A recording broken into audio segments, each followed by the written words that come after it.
নমস্কাৰ প্ৰিয় দৰ্শক, পুনৰ এবাৰ আপোনালোক সকলোকে আমাৰ চেনেলৰ নতুন এটা ভিডিঅ'লৈ আন্তৰিক স্বাগতম জনাইছোঁ।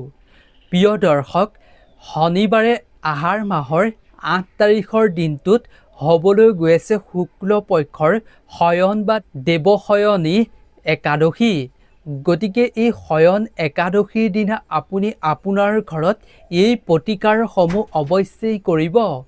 এই প্ৰতিকাৰ যদি আপুনি কৰিব পাৰে, তেতিয়াহ'লে আপোনাৰ ঘৰখনলৈ ভগৱান বিষ্ণুৰ অসীম কৃপাদৃষ্টি আহিব। আপুনি জীৱনৰ পৰা সমস্ত পাপ নাশ কৰিব পাৰিব আৰু আপুনি আৰ্থিক উন্নতিও কৰিব পাৰিব। কেৱল ইমানেই নহয়, আপোনাৰ জীৱনৰ পৰা সমস্ত বিপদ বিঘিনি দূৰ কৰাত সহায় কৰিব। আমি আপোনালোকৰ লগত ভিডিঅ'টোত শ্বেয়াৰ কৰিম এই শয়ন একাদশীৰ দিনা এই প্ৰতিকাৰসমূহ কৰিলে আপুনি কি সুফল লাভ কৰিব পাৰিব, কেনেকৈ এই প্ৰতিকাৰ ঘৰতে থাকি কৰিব লাগিব, আমি শাস্ত্ৰ সম্বন্ধীয়ভাৱে আপোনালোকৰ লগত সুন্দৰভাৱে এই ভিডিঅ'টোত শ্বেয়াৰ কৰিম। গতিকে ভিডিঅ'টোৰ মূল বিষয়বস্তুৰ মাজলৈ আগবঢ়াৰ পূৰ্বে কমেণ্টত আপুনি ভগৱান বিষ্ণুৰ নাম অৱশ্যেই লিখি ভিডিঅ'টোত অৱশ্যেই এটা লাইক কৰিব। শয়ন একাদশী হৈছে হিন্দু ধৰ্মৰ এক অতি গুৰুত্বপূৰ্ণ একাদশী। এই দিনটোত ভগৱান বিষ্ণুৱে যোগ নিন্দা তথা শয়ন যোৱা বুলি বিশ্বাস কৰা হয়। এই একাদশীত যদি আপুনি ব্ৰত পালন কৰিব পাৰে, তেতিয়াহ'লে আপোনাৰ জীৱনৰ পৰা পাপ নাইকিয়া হয় আৰু মোক্ষ লাভ কৰিব পাৰে বুলি বিশ্বাস কৰা হয় ভগৱানৰ কৃপাত। শয়ন একাদশীৰ মহত্ব অধিক। শয়ন একাদশী হৈছে হিন্দু ধৰ্মৰ সৰ্বশ্ৰেষ্ঠ একাদশীসমূহৰ ভিতৰত অন্যতম এটা। ইয়াক দেৱশয়নী একাদশী বা হৰিশয়নী একাদশী বা পদ্ম একাদশী বুলিও জনা যায়।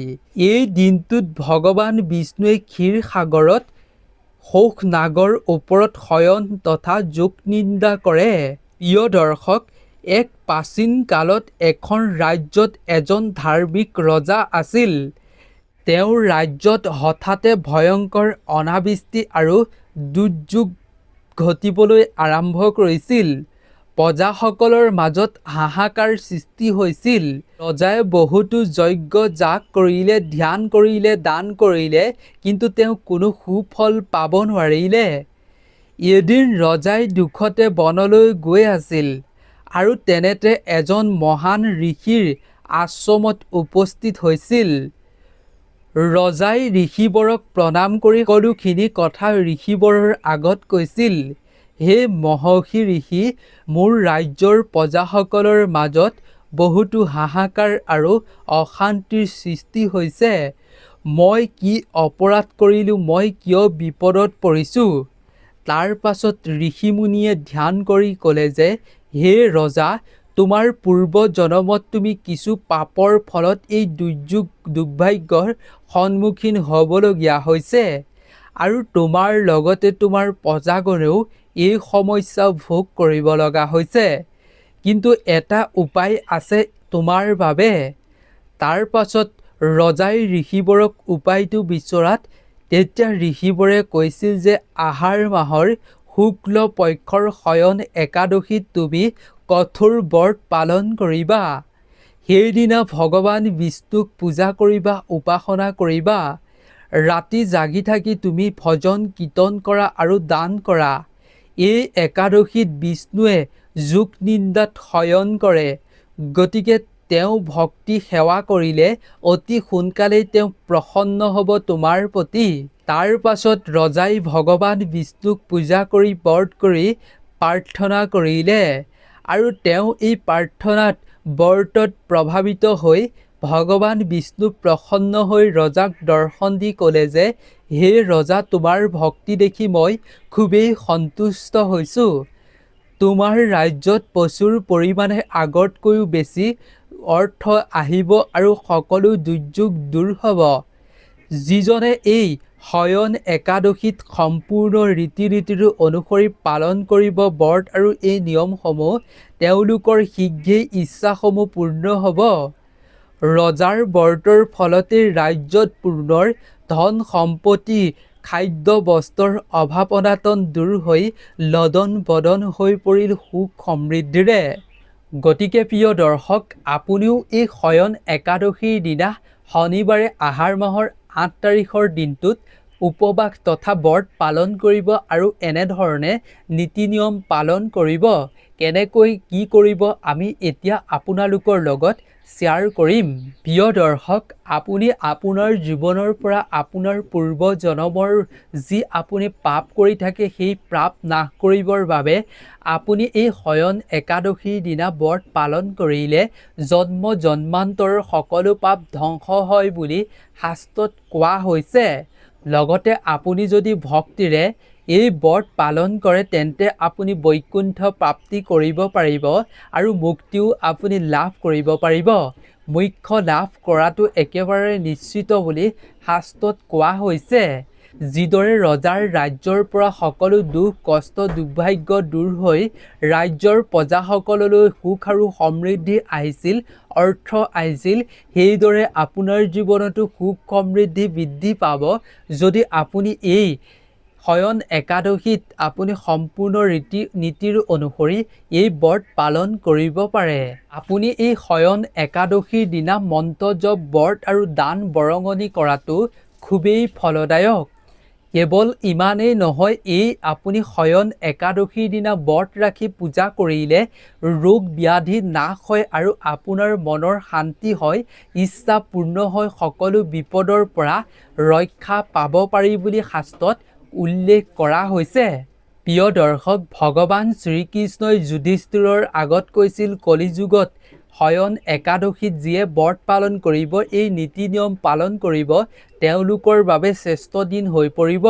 তেওঁলোকে সকলো জীৱনৰ পৰা মুক্ত কৰিব পাৰিব। পাপেই হওক, বেমাৰ ব্যাধিয়েই হওক, সকলো সমস্যাই হওক দূৰ কৰিব পাৰিব।